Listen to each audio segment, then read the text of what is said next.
Welcome to All Things Chiropractic.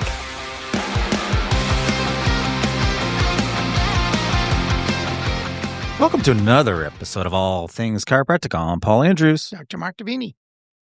All right. Well, for us who celebrate Christmas, it's a big day, right? Big day. It's Christmas Eve day. And I'm excited because I really enjoy the holiday season. Not the whole season, but just like this day, Christmas, New Year's Day. You know, like New Year's Eve was always the big thing in my family because of the Italian background. It was the seven fishes, the dinner of the seven fishes. What were the seven fishes? Oh, I couldn't even name them all. We had squid, we had octopus, we had lobster, shrimp. Is that fish? Squid? They call it fish. Can't be meat. It's from the sea. Yeah. Well, it is meat, but it's from the sea. It can't be animal meat because you're supposed to be fasting to go to communion. Oh, so you have, it was a whole day of obligation. Asterisk, yeah, sure. Yeah, so you weren't allowed to eat meat, on that day. It was So they had to substitute with seven different kinds of fish because they can't eat one kind of meat. That's it, or animal. The spaghetti was with lobster Aren't sauce. fish animals? Yeah, but not. It has to be from the ocean, I guess. That's it. That doesn't count. Or a river. Yeah. Interesting. And that was a huge event. So yes, I mean, I all right. So did you season. did you dare as an Italian eat meatless lasagna? Well, everything was meatless, so the sauce was made with lobster. But I'm saying, so it was a lasagna, but it was a lobster lasagna. It was a lobster sauce, and you didn't have the meat in it. You didn't have the beef, and there was no substitute for the beef, so it was just basically cheese. My wife would like that. Just cheese with the sauce or whatever. But lasagna wasn't a biggie. It was, like I said, you'd have all the fried shrimp and the calamari and the octopus. What if you didn't like seafood? Went to another house. Bread and butter. You were like, crap out of luck. Yeah. I'm just saying. It's just the way it went, So, yeah. All right. So what are we talking about today? Well, we're continuing our holiday special. And this time we're going to be focusing in on the practice and the staff side of the holidays, which has its own pluses and challenges, we'll say, sometimes. For sure. Yeah. So, as we roll into a nice, hopeful time of rest, relaxation, family, friends, fun over Christmas itself, let's talk about staff because, some of the same challenges we talked about with patients over the holidays, certainly you can't exclude staff having those challenges as well. Stress is probably the biggest, right? Exactly. And they're going through what you're going through and what everybody else is going through. Yeah.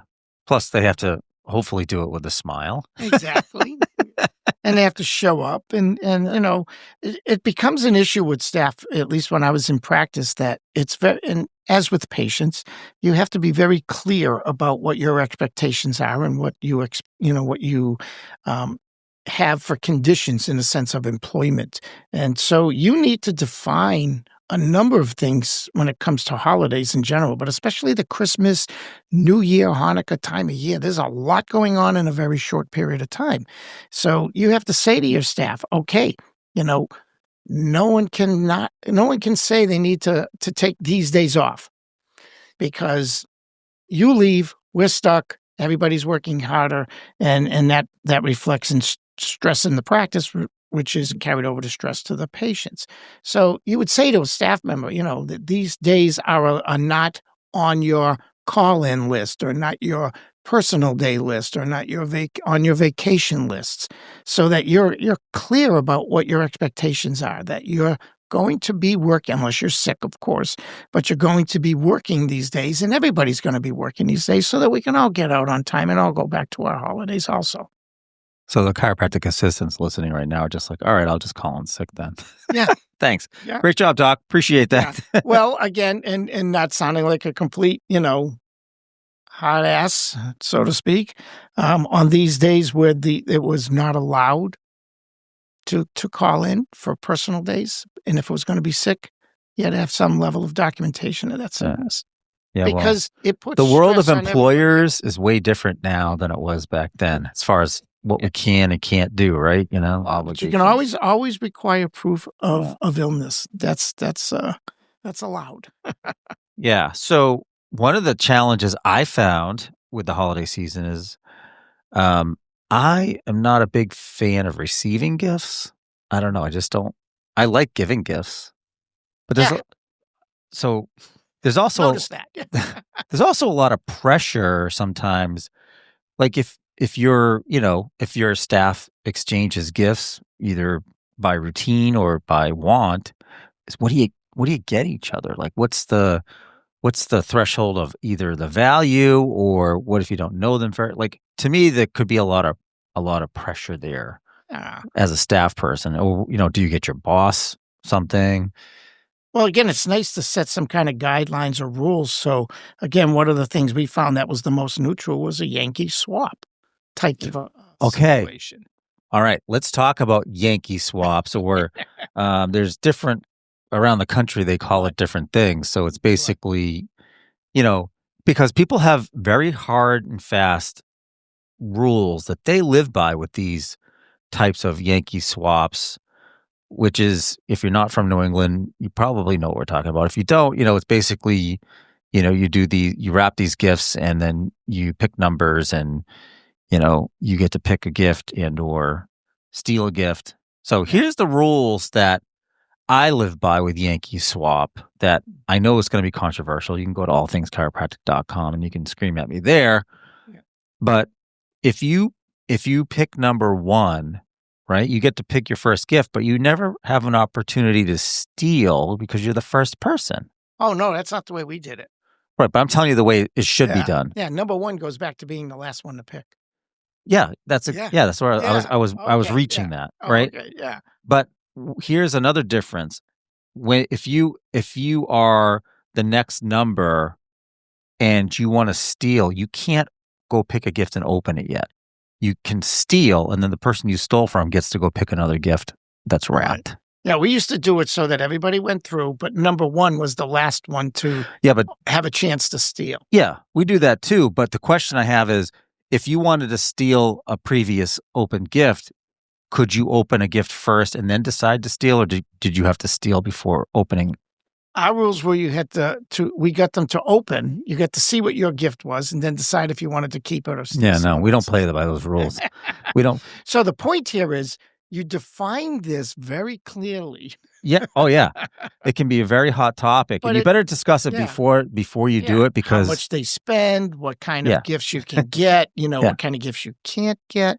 But, I could tell you the gifts I used to get a long time ago are not the same gifts I buy now. No, you can't say those gifts on this in this environment. So, and the point is that it relieves a lot of the stress that way, or maybe you say no gifts, or maybe you say we're going to donate to certain charities. So instead of gifts to each other, we're going to take that money and you put it in one big pool and you donate it to certain charities. Whatever you do, it again comes out to be clear communication that this is how it's going to go. Otherwise, realistically these days, a lot of these Yankee swap gifts I think are like scratch tickets. But I always say to myself, get the low value ones because boy, if someone hits big, wouldn't you be like, I don't know if upset's the word, but that could have been me. That could have been me. Yeah, so maybe one of the rules are no scratch tickets. Yeah, that's boring. Just keep them like the dollar ones, so there's not too much money. Right? But I mean, everything about the season should be clearly defined to the staff so that there is no, we'll say, confrontations taking place with your staff at a time that you don't want that. You're all there trying to do your jobs, help people. And they're going to be going through the same stress as you are. But you also want to respect the fact that your staff has families and needs to get out on time and respect their time off also. So communication is the key here. So with staff, and the challenges that they face, just like patients do, what would you do, so let's say as the owner and you have a struggling staff person that has, they've come in for the emotional adjustment probably twice a day. Staff person's getting adjusted Yeah, twice a day. the emotional adjustment, twice a day. But sometimes, I mean, some staff that's what they do. They battle just like patients do. Mm-hmm. And, sometimes the lines can be blurred between boss and friend and doctor. Exactly. So, for you, like, first of all, did you ever have any staff person that, you had these boundaries issues with that you've had to deal with? Yes, but it never gets too far because my staff and other doctors that I treated, it didn't matter who came into my office. If they were getting adjusted by me, they were treated just like a patient. They had to go through exams. They had to do the x-rays. We went through schedules or whatever.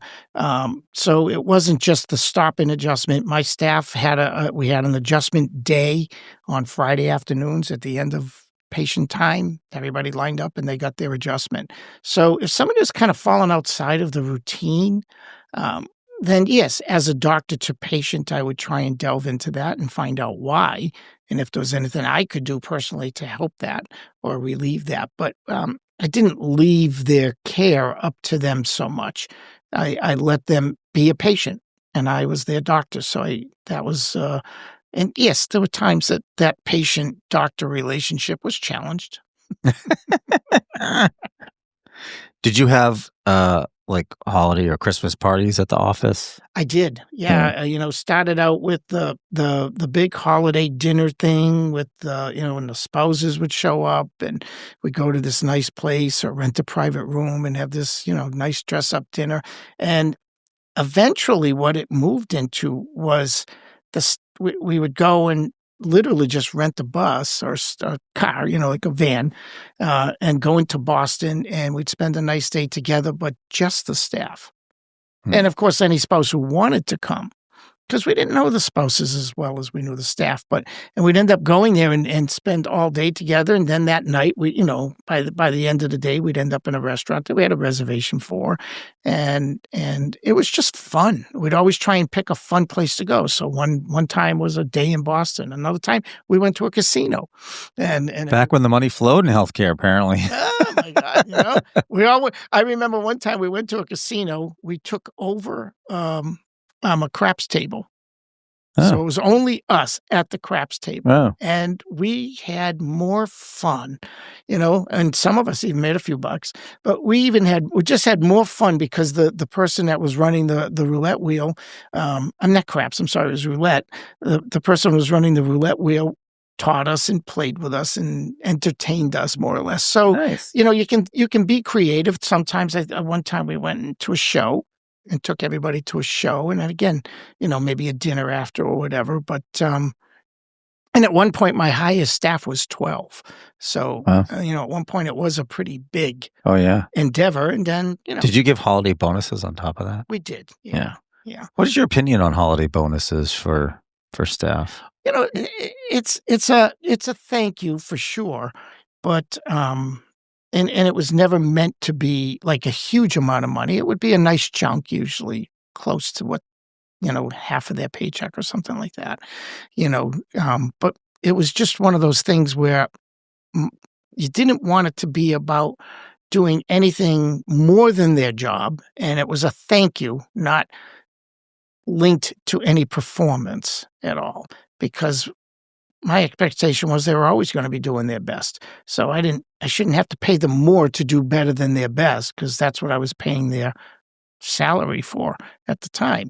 So yeah, we gave bonuses, we gave gifts. Like I said, we'd have a nice day, and well, bonuses are one of those things where once you start, you can't stop. You can't stop, and you can't get away from it, and you can never do less than what you did the year before. Oh yeah, right. You better adjust for inflation anyway. I had this colleague of mine who at one time, when I was more politically minded as far as backing certain candidates for this and that or whatever, I had a fundraiser for a local person who was running for state Congress, and I'm sorry for as a in federal Congress, as a representative. And I remember I put on this big big fundraiser, we raised a ton of money and gave it to the candidate. And this guy came up, he says, you're screwed. So what do you mean? He says, your first fundraiser is never the biggest. Right. He said, now next year you have to do at least this. Yeah. Or more. Well. And that's the bonus rule, right? Make sure that you recognize that whatever you give as a bonus, it's going to be at least that expected. Apparently that guy assumed he was going to win and you were going to do another fundraiser. Yeah. Turned out he didn't. Yeah. Oh, I've been there. Isn't that the worst? Oh, yeah, that's what it is. I stopped that game really fast. So, with staff too, when we start thinking about it, because it can be a very busy time of year, obviously personally, as well as in the office itself, hopefully, right? And so how do you, how do you continue to promote and expect this like holiday atmosphere, let's say in the office, without watching your staff maybe implode because it's so busy? Again, everything was done as a group so that when we did do stuff, we tried to make it a group event that made it fun. Obviously, controlling the schedule is important, and they knew the rules about where to put emergencies and where not to put emergencies, so that we could control our schedule that way. But I would say the single biggest thing is try and do things as a group. I mean, we sat at lunch every day as a group. We had staff meetings every week as a group. Occasionally, we do things like the Christmas party, and we do it for other times of the year too, as a group. So you get to know your people, and the friendship word it gets a little bit difficult because, they're really not your friends, they're your employees. And so you have to maintain that status, but you can become friendly with them. And then if there's a point where they're no longer working for you, then certainly the friendship can develop. I have a CA that, it's been 22 years since she left. And she moved to North Carolina. And I teach an X-ray course for CAs down in North Carolina.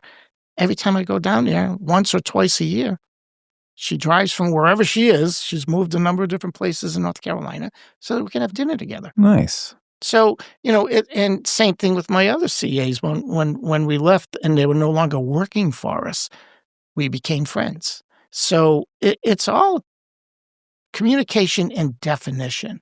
Define the relationship, define what it is or isn't, and communicate it effectively.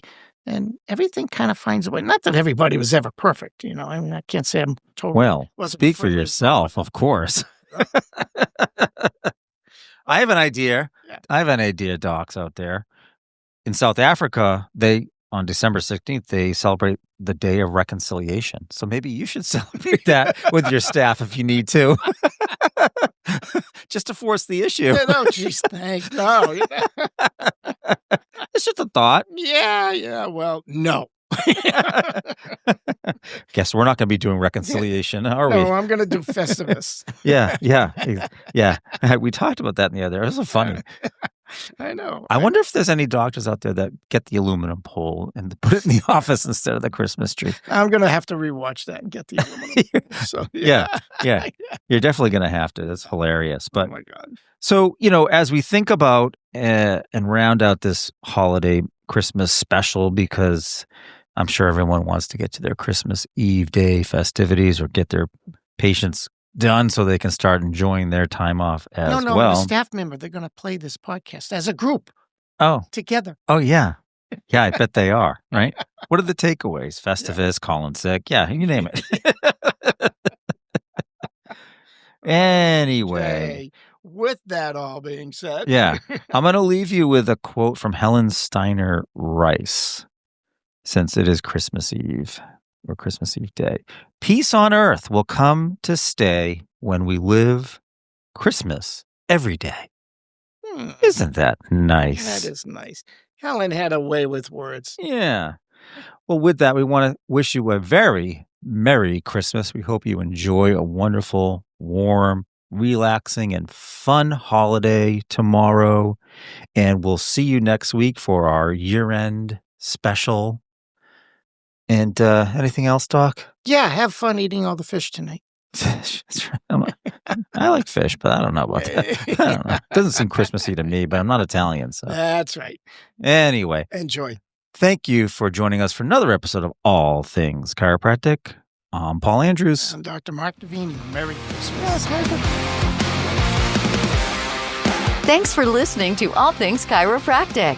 We'd love to hear from you. Visit allthingschiropractic.com with comments, episode ideas, or questions. Or connect with us on Facebook and Instagram at All Things Chiropractic Podcast. Be sure to join Dr. Mark Davini and Paul Andrews next time for another episode of All Things Chiropractic.